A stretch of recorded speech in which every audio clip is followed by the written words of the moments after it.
La plaine.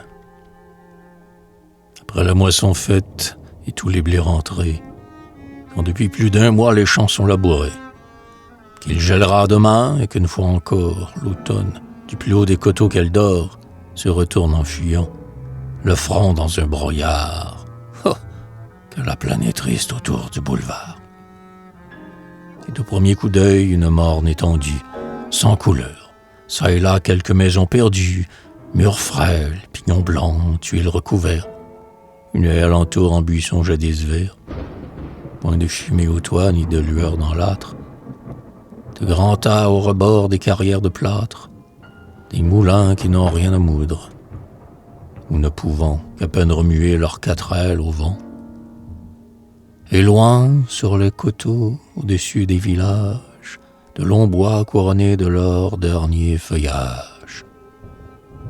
Car, tandis que de l'arbre en la plaine isolée, le beau feuillage au vent s'en est d'abord allé, les bois sur les coteaux, comme l'homme en famille, résistent plus longtemps. Un pâle rayon brille sur ce front de verdure à demi desséché, quand pour d'autres déjà le soleil est couché. Mais dans la plaine déjà, quoi? Déjà chair pierreuse, et de maigres sillons en veine malheureuse, que la bêche, à défaut de charrue, a creusé. Et sur des ceps flétris des échalas brisés, de la cendre par place, un reste de fumée, et le sol tout noirci de paille consumée. Parfois un pâtre enfant, à la main son pain-bis, dans le chaume des blés, paissant quelques brebis. À ses pieds son chien noir, regardant d'un air grave, une vieille qui glane au champ de betteraves. Et de loin l'on entend la charrette crier, sous le fumier infect, le fouet du voiturier.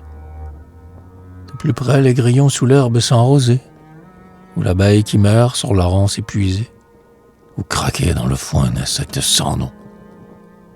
D'ailleurs personne là pour son plaisir, sinon des chasseurs, par les champs, regagnant leur demeure, sans avoir aperçu gibier depuis 6 heures.